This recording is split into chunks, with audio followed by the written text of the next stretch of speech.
The phone slipped from Angela's trembling fingers, clattering against the bathroom tiles like a gunshot in the silence. On the cracked screen, the video kept playing. Her little brother Leo, 15 years old, pinned against a school locker by two men in leather jackets. His glasses broken, his lip bleeding, his eyes wide with the kind of terror no child should ever know. The loan shark's voice slithered through the speaker. "You missed the payment, Angela. That's strike 3. We take a finger for every hour you're late. Starting now." A scream built in her throat, but no sound came out. Just a wheeze. A pathetic, animal wheeze that didn't belong to the woman she used to be. The woman who had dreams, who was going to be a nurse, who was going to save lives. Now she couldn't even save her own brother. She pressed her back against the cold marble wall and slid down until her knees hit the floor. The tiles were freezing through her thin uniform. The blood-stained shirt she'd been scrubbing floated in the sink above her. Forgotten. Pink water dripping over the edge like tears. She had nothing left. No money. No options. No one. 3 months of 16-hour days. 3 months of scrubbing blood out of silk and pretending she didn't know where it came from. 3 months of bowing her head and staying invisible and sending every single penny to the loan sharks who owned her brother's life. And it still wasn't enough. It was never going to be enough. The bathroom door swung open without warning. Angela's heart stopped. And there he stood, 6'3", shoulders wide enough to block the light. A white bandage wrapped around his torso, already seeping crimson through the gauze. His chest rose and fell with controlled fury, each breath expanding the dragon tattoos that coiled across his skin like living things. Dong-hyun Kim, the ghost of Seoul, the most feared Korean mafia boss on the entire West Coast. The man whose shirts she scrubbed clean of blood every single night, never asking questions, never making eye contact, never breathing too loud in his presence. The man who could kill her with his bare hands and no one would ever find the body. His obsidian eyes dropped to her tear-streaked face. Then to the phone on the floor, still playing that horrible video on loop. Then back to her. She waited for the disgust, the dismissal, the cold command to get back to work or get out of his house. Instead, he stepped into the bathroom, barefoot, silent, moving with that predatory grace that made him seem less like a man and more like something ancient and hungry. He picked up the phone, watched the video in silence. And Angela watched him, heart hammering so hard she could taste copper in the back of her throat. His expression didn't change. Not a flicker, not a twitch. Just that terrifying stillness that made grown men wet themselves in boardrooms across the city. Then he did something that made her blood freeze solid in her veins. He dialed the number back. "Who the hell is this?" The loan shark's voice crackled through the speaker, aggressive and annoyed. Dong-hyun's response was barely above a whisper, soft as silk, cold as the grave. "The man who just bought the building you're standing in." Silence on the other end. Angela couldn't breathe, couldn't blink, couldn't do anything but stare at the monster crouching over her phone like a predator examining prey. "Look out the window," Dong-hyun continued, his voice never rising above that deadly murmur. "The black SUVs pulling up? Those are my men. The one getting out of the first car with the machete? That's my lieutenant. He has a very specific set of skills involving fingers." Pause. "Yours, not the boys." The phone erupted with shouting. "Apologies. Please." Dong-hyun ended the call. The silence that followed was deafening.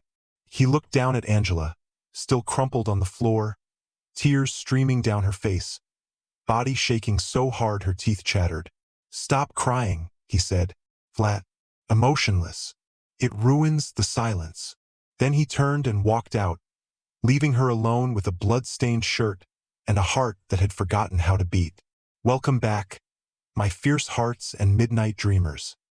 Before we sink deeper into this dangerous dance between desperation and power, make sure you're subscribed and that notification bell is on. Drop a comment telling me where you're watching from. I love seeing our dark romance family stretch across cities, countries, and time zones. Every like, every comment, Every share helps us keep unraveling these stories together.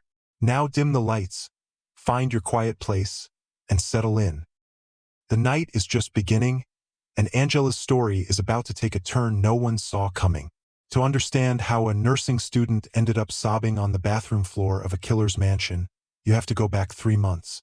Back to the day Angela Washington made a deal with the devil and didn't even realize it. 3 months earlier. The Kim estate loomed at the end of a private road lined with cherry blossom trees, their petals falling like pink snow on the windshield of Angela's rusted Honda Civic. She'd driven past the gates twice already, convincing herself to turn around each time. The job listing had been too good to be true. Live-in housekeeper, $8,000 per month. Room and board included. No experience necessary. $8,000. That was more than she'd made in 6 months at the hospital cafeteria. More than enough to cover Leo's dialysis treatments and chip away at the mountain of debt their mother had left behind when she died. The third time, she didn't let herself think. Just pressed the intercom button and stated her name. The gates opened like the jaws of something hungry. Inside, the mansion was everything her childhood home wasn't. Marble floors so polished she could see her reflection. Vaulted ceilings with crystal chandeliers. Art on the walls that probably cost more than her student loans. And silence.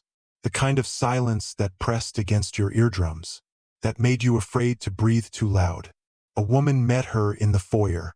Mid-50s, Korean, with silver-streaked hair pulled back in a severe bun and eyes that assessed Angela like she was calculating her net worth down to the penny. "Mrs. Park," the woman said. "Head of household staff. You're the nursing student." "Former nursing student," Angela corrected, hating how small her voice sounded in this cavernous space. "I had to drop out. Family emergency." Mrs. Park's expression didn't change. "The pay is exceptional because the expectations are exceptional. You clean. You cook when required. You do not speak unless spoken to. You do not enter the West Wing under any circumstances. And most importantly," she stepped closer, lowering her voice, "you do not look Mr. Kim in the eyes. Ever. Do you understand?" Angela swallowed hard. "Yes, ma'am." "Good." Mrs. Park handed her a uniform. Black dress, white apron, sensible shoes. "Your room is in the servants' quarters. Your first shift begins in 1 hour. Do not be late. Do not be loud. Do not be memorable." Angela took the uniform with trembling hands. Don't be memorable. She could do that. She'd been invisible her whole life. The quiet girl in the back of the classroom. The scholarship student who didn't quite fit in. The daughter who held everything together while her mother drank herself to death and her father disappeared into the night. Invisible was safe. Invisible kept you alive. For 3 weeks, Angela followed the rules. She scrubbed floors at 5 a.m. before anyone woke up. She prepared meals she never got to taste. She ironed shirts that cost more than her monthly rent used to be. She kept her eyes down, her voice soft, and her presence as small as humanly possible. And she never, ever entered the West Wing. Until the night she did. It was 2 a.m. Angela couldn't sleep. Leo had called earlier, crying about the kids at school who made fun of the medical port in his chest. She'd spent an hour on the phone promising him everything would be okay. Knowing she was lying through her teeth, she wandered the halls to clear her head, careful to avoid the security cameras, careful to step only on the parts of the floor that didn't creak. That's when she heard it. A grunt of pain, low, muffled, coming from behind the doors of the West Wing. Don't go in. Don't go in. Don't go in. But Angela was a nurse, or she used to be, and the sound of someone in pain triggered something primal in her. Something that overrode every survival instinct screaming at her to turn around. She pushed open the door. The room was a study. Dark wood paneling. Bookshelves floor to ceiling. A fireplace crackling low. And in the center, illuminated by a single desk lamp, sat Dong-hyun Kim. She'd seen him only in glimpses before. A shadow moving through hallways. Presence felt more than observed. But now, up close, he was overwhelming. Shirtless. his torso a canvas of ink and muscle, dragons coiling around his ribs, a tiger emerging from cherry blossoms on his shoulder blade, Korean script running down his spine like a prayer or a curse. And across his left side, a gash that was still bleeding sluggishly while he attempted to stitch it closed himself. He was doing a terrible job. "You're going to give yourself an infection." The words left her mouth before her brain could stop them.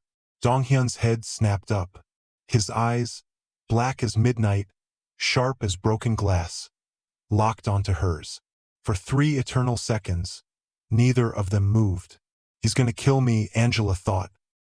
"He's going to kill me and bury me in the garden and no one will ever know."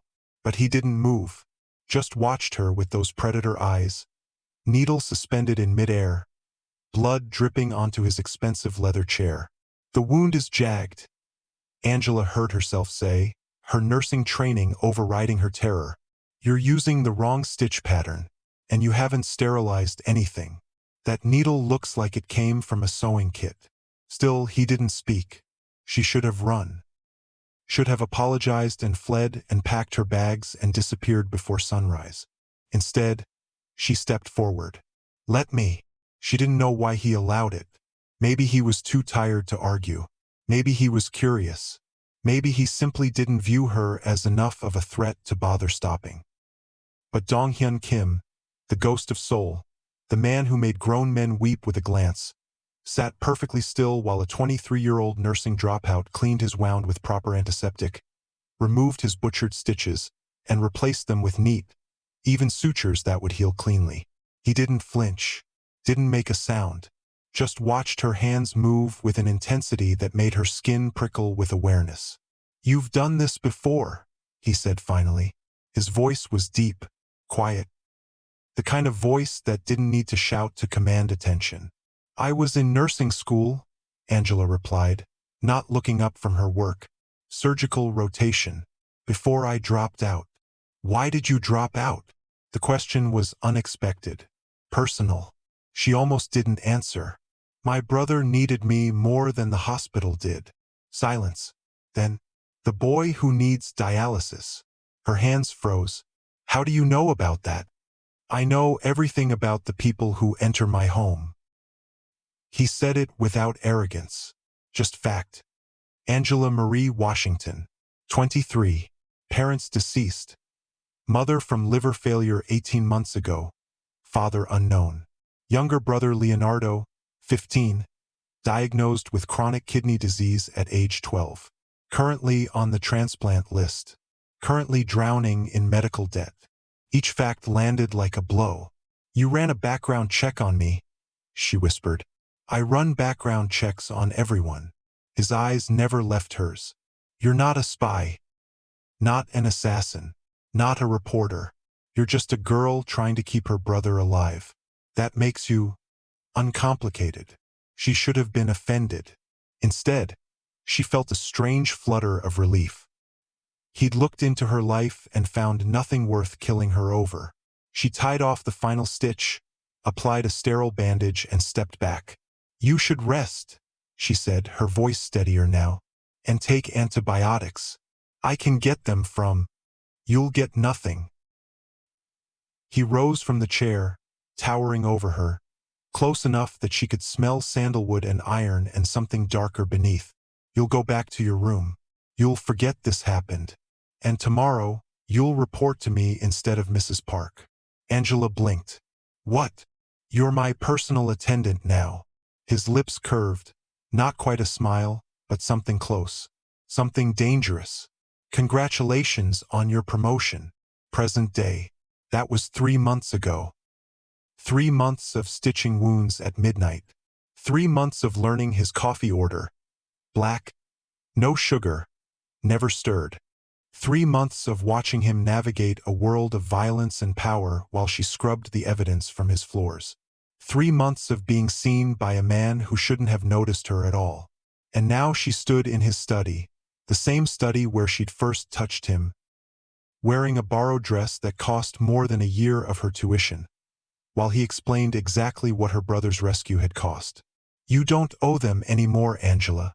Donghyun stood by the window, silhouetted against the Seattle skyline, rain streaking the glass behind him like tears.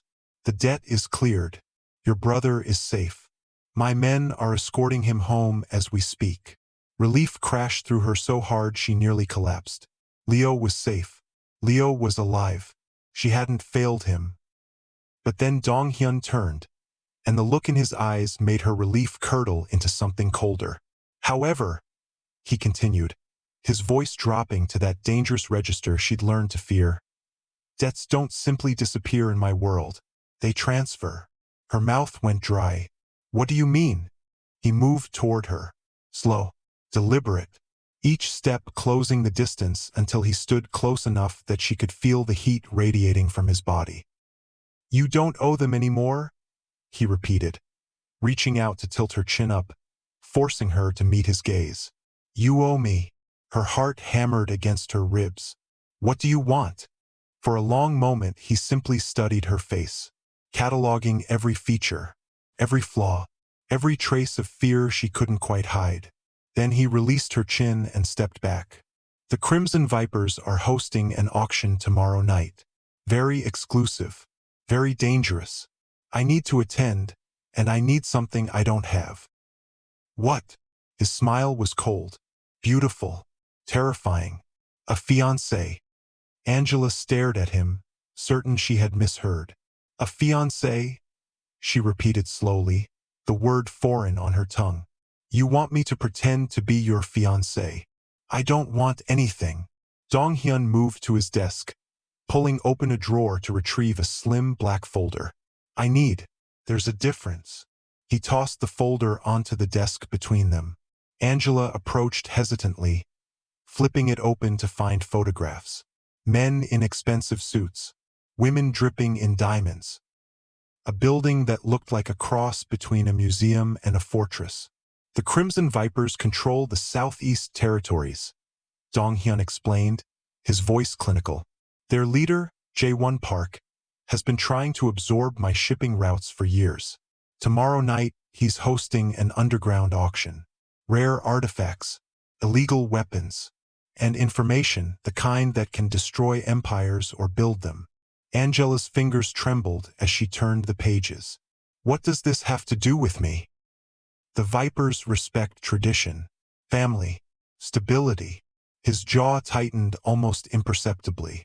A man without a woman at his side is seen as incomplete, unpredictable, dangerous in ways that make negotiation difficult. And you need to negotiate. I need them to believe I'm settling down, becoming domesticated. The word dripped with disdain. A fiancé suggests I have something to lose, something that makes me predictable, controllable. Angela almost laughed. The idea of anyone controlling Dong-hyun Kim was absurd. Why me? She asked instead.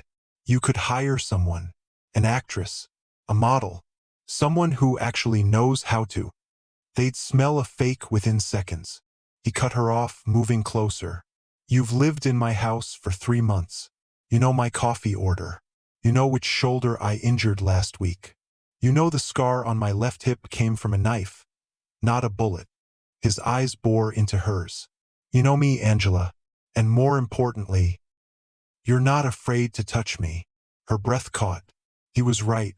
Somewhere along the way, between midnight stitches and silent breakfasts, she'd stopped flinching when he entered a room, stopped trembling when his shadow fell across hers. She'd stopped seeing the monster, and that terrified her more than anything. One night, she whispered. That's all. One night. Play the role. Smile when I touch you. Look at me like I'm the only man in the room. His voice dropped lower, rougher. And when it's over, your brother gets the surgery he needs. Not dialysis. A transplant.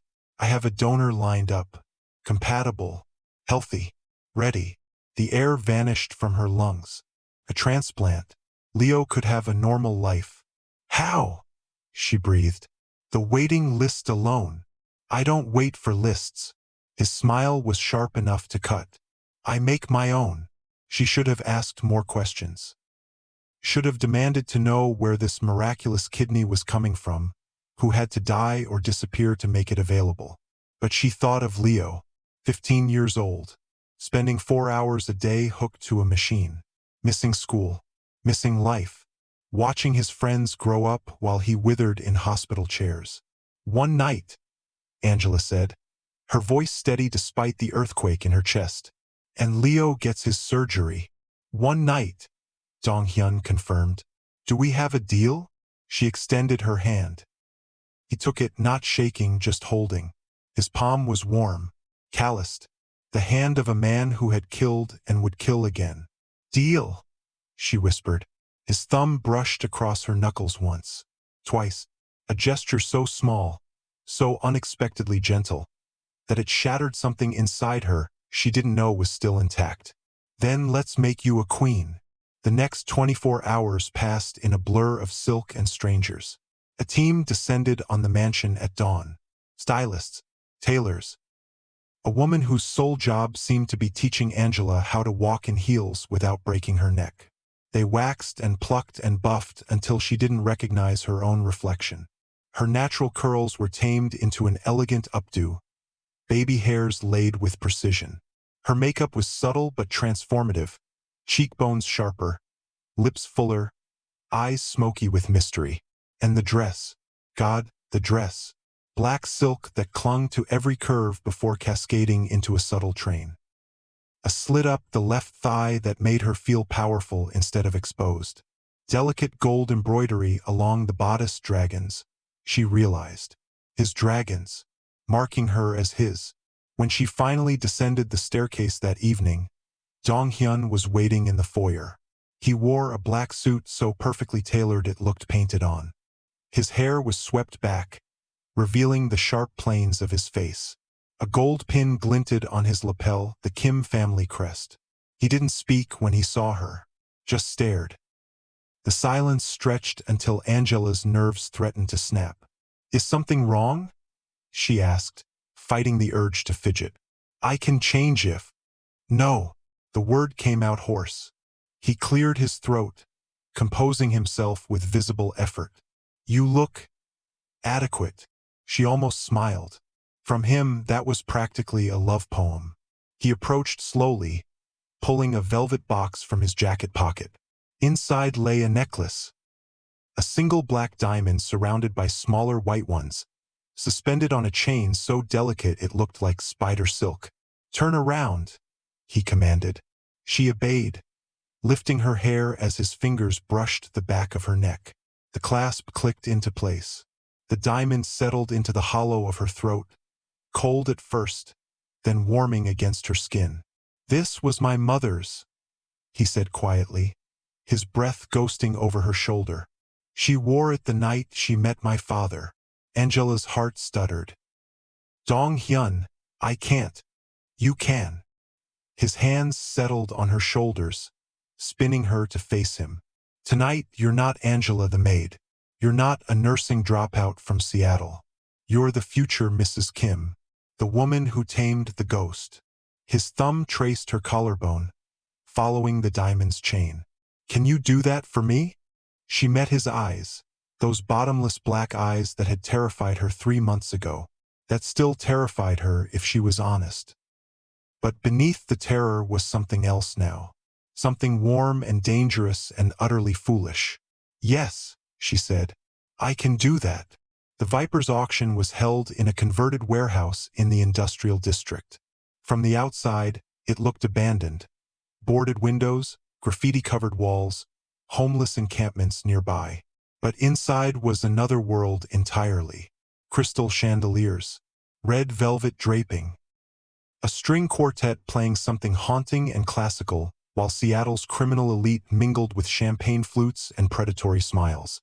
Angela's hand rested in the crook of Dong-hyun's elbow as they entered. His muscle was coiled tight beneath her fingers, ready to explode into violence at any moment. Smile, he murmured against her ear. You look like you're attending a funeral. Feels like I might be, she muttered back. His lips twitched, almost a smile. Stay close. Speak only when spoken to. And if anyone asks how we met, you spilled coffee on me at a charity gala? Angela recited, remembering the cover story they'd rehearsed. I yelled at you for ruining my dress. You offered to buy me a new one. I told you to go to hell. You showed up at my apartment the next day with 17 dresses and a marriage proposal. Good girl. The endearment sent an unwanted shiver down her spine. They worked the room together, and Angela was stunned by how easily she fell into the role. She laughed at jokes that weren't funny. She touched Dong-hyun's arm with casual intimacy. She let him pull her close when other men looked too long, playing the part of the besotted fiancé so convincingly that she almost believed it herself. But she noticed things, too. The way conversations stopped when they approached. The fear that flickered in eyes before being quickly masked. The subtle way people moved out of Dong-hyun's path, like water parting around a shark. He was a monster. She could never forget that. So why did his hand on her waist feel like safety instead of threat? The trouble came 2 hours in. Angela excused herself to the restroom, needing a moment away from the suffocating tension of the main hall. Her feet ached in the designer heels. Her face hurt from smiling. And the champagne she'd been nursing all night was pressing urgently against her bladder. The bathroom was mercifully empty. All marble and gold fixtures, with a sitting area that probably cost more than her childhood home. She was washing her hands when the door opened behind her. The man who entered was older, mid-50s, silver threading through black hair, with a face that might have been handsome once before cruelty carved permanent lines around his mouth. Jae-won Park, the Viper boss himself. Angela recognized him from the photos in Dong-hyun's folder. Mrs. Kim, he said, his English perfect but accented. Or should I say, the future Mrs. Kim? She forced herself to smile, reaching for a towel to dry her hands. Mr. Park, this is the ladies' room. I'm aware. He moved closer, and something in his eyes made her blood run cold. I'm also aware that 6 months ago, you were scrubbing toilets in a hospital cafeteria. 4 months ago, you were hired as a domestic worker at the Kim estate. And somehow, in the span of a single season, you went from maid to fiancé. Her heart hammered. Love moves quickly when it's real. Does it? He was close now. Too close. She could smell his cologne, expensive, cloying, wrong. Or does desperation? Angela's back hit the counter. Nowhere left to go. I know about your brother, Angela. Park's voice was soft, almost gentle, which made it so much worse.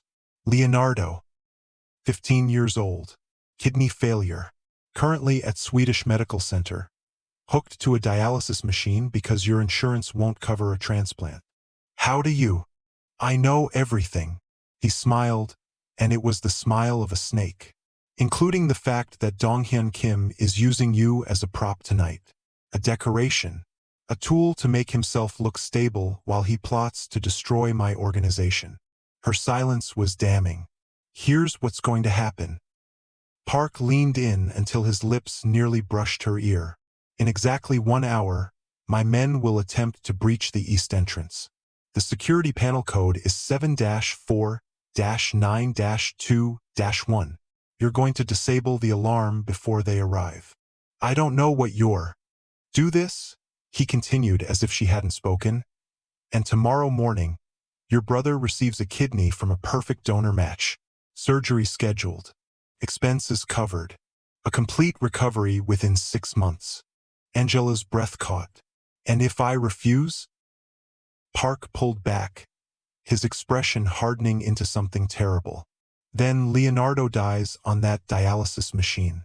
Slowly, painfully, wondering why his big sister couldn't save him when she had the chance. He pressed a small device into her palm. A remote. 1 button. 1 hour, he repeated. Choose wisely, little maid. Then he was gone, leaving Angela alone with a choice that would destroy her either way. Now, before we dive into what happens next, I need you to do something for me. If Angela's story has your heart racing right now, if you're screaming at your screen wondering what she's going to do, smash that like button. Hit subscribe if you haven't already, and drop a comment below. Would you betray the monster to save your brother? Or would you trust the devil you know? I read every single comment, and I love seeing what my dark romance family would do in impossible situations. Now let's get back to it. Because Angela has 15 minutes to make the hardest decision of her life. The next 45 minutes were the longest of Angela's life. She returned to the main hall in a daze, the remote burning a hole in her clutch. Dong-hyun noticed immediately. Of course he did, he noticed everything. But she deflected his questions with a practiced smile. Just tired, she lied. These heels are killing me. His eyes narrowed, but he let it go. For now. She watched him across the room, negotiating with men who wanted him dead, navigating a world of knives and shadows with the ease of someone born to it. And she thought about what Park had offered. Leo could live. All she had to do was betray the man who had saved her brother's life just yesterday. The man who had seen her crying on his bathroom floor and responded not with disgust, but with destruction. The man who gave her his mother's necklace and called her adequate like it meant beautiful. The man who was a monster, killer, a ghost. But he's my monster, some traitorous part of her whispered. And I won't let them take him. She found him by the bar, accepting a glass of whiskey he had no intention of drinking. We need to leave, she whispered, pressing close under the guise of affection. Now. His body went rigid. What happened? Not a question. A demand. Park cornered me in the bathroom. He knows I'm not really your fiancé. He wants me to disable the east entrance security so his men can breach. Her voice was steady, but her hands trembled where they gripped his lapel. He promised Leo a kidney if I cooperated. Promised to kill him if I didn't. Dong-hyun's expression didn't change, but something in his eyes went nuclear. When? 15 minutes. He drained the whiskey in one swallow and set the glass down with careful precision. You told me, he said quietly, almost to himself. You could have done it. Could have let them in and guaranteed your brother's survival. But you told me instead. He's my brother. Angela met his gaze without flinching. But you're... She stopped, unsure how to finish. You saved him first. You didn't have to, but you did. I don't repay that with betrayal. For a single heartbeat, something cracked in his expression. Something human and hungry and desperately alone. Then the mask slammed back into place. Stay behind me, he ordered, his hand closing around her wrist. No matter what happens, no matter what you see, you stay behind me and you run when I tell you to run. Dong-hyun, promise me. She swallowed hard. I promise. What happened next would haunt her dreams for years. The lights cut out. Screams erupted. Gunfire exploded through the darkness in strobing flashes of orange and white. Dong-hyun moved like liquid violence, one hand keeping Angela behind him, while the other produced a weapon she hadn't even known he was carrying. He fired with surgical precision, each shot finding its target, each body dropping with terrible efficiency. The Vipers had breached through the main entrance instead. Park's threat about the east to faint to see if she would comply. Now they poured into the venue like a flood of black suits and silver blades. Go! Dong-hyun shoved her toward a side exit. My car is 3 blocks east. Black sedan. Sun is waiting. Go now. I'm not leaving you.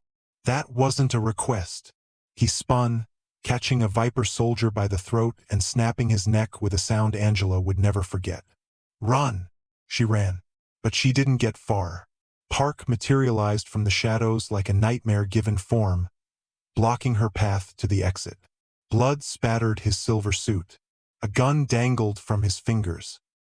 Wrong choice, little maid, he said, raising the weapon. Angela closed her eyes. The shot never came. Instead, she heard a grunt, a thud, and when she opened her eyes, Dong-hyun stood between her and Park, a knife buried in his left shoulder. He'd taken the blade meant for her. You shouldn't have come back for her? Park laughed, circling like a shark scenting blood. Love makes you weak, Kim. It always has. Dong-hyun pulled the knife from his own flesh without flinching. Blood poured down his arm, dripping onto the floor in a steady rhythm. "You're right," he said quietly. "Love is a weakness." Then he moved. The fight was brutal and brief. Park was skilled, but Dong-hyun was something else entirely. Something beyond human. He absorbed blows that should have staggered him, kept moving despite the blood loss that would have dropped a lesser man. And when it was over, when Park lay broken at his feet, still breathing but barely, Dong-hyun stood over him with the recovered knife. "You threatened what's mine," he said softly. "That's a death sentence in my world." The knife descended. Angela looked away. 6 months later, the mansion was quiet in the early morning hours, sunlight streaming through windows that Angela now cleaned by choice rather than obligation. Leo was in the garden, throwing a ball for Dong-hyun's guard dogs. Fully recovered, transplant successful, living the normal teenage life she had dreamed of for him. And Angela stood in the study, wearing silk pajamas that cost more than her first car, reviewing flashcards for her nursing finals. She'd gone back to school. Dong-hyun had insisted. "The world doesn't need another trophy wife," he'd said. "It needs people who can heal. That's what you were born for." Footsteps behind her. Familiar. Safe. Arms wrapped around her waist, pulling her back against a solid chest. Lips brushed the sensitive spot below her ear. "You're up early," Dong-hyun murmured. "Big exam tomorrow." She leaned into him, savoring his warmth. "Some of us still have to work for a living. You could quit. Never work again. Let me take care of everything." "And be what?" She turned in his arms, looking up at the face that had once terrified her, that still terrified others. "Your kept woman?" "No thank you." His smile was small, real, the one only she ever got to see. "Then be my wife instead." Her heart stopped. "What?" He reached into his pocket and produced a ring. Simple, elegant, a black diamond surrounded by smaller white ones, matching the necklace she still wore every single day. "Marry me, Angela. Not for show. Not for business. Just for this." He pressed his forehead to hers, and for a moment, the ghost of Seoul was just a man. Vulnerable, hopeful, terrified of her answer. "Yes," she whispered against his lips. "God help me, yes." Outside, Leo's laughter echoed across the garden. Inside, a monster learned what it meant to be loved. And Angela Washington, maid, nurse, survivor, finally found the home she'd been searching for all along. The world still saw a devil when they looked at Dong-hyun Kim. But Angela saw the truth. Some monsters don't need slaying. Some monsters just need someone brave enough to love them. And she was brave enough. She always had been. And that, my fierce hearts, is where we leave Angela and Dong-hyun. For now. If this story made you feel something, if your heart raced, if you held your breath, if you fell just a little bit in love with a monster who learned to be gentle, do me a favor. Like this video, subscribe to the channel, and hit that notification bell so you never miss another dark romance story. Drop a comment below and tell me, do you want a part 2? Should we see Angela and Dong-hyun's wedding? Meet more of his enemies? Watch her become the queen of his empire? Let me know, because your comments decide what story comes next. Thank you for watching, my Midnight Dreamers. Thank you for being part of this family. And remember, some love stories start with once upon a time. Ours start with blood on the floor and a devil at the door. Until next time, stay fierce, stay dangerous, and never be afraid to love the monster.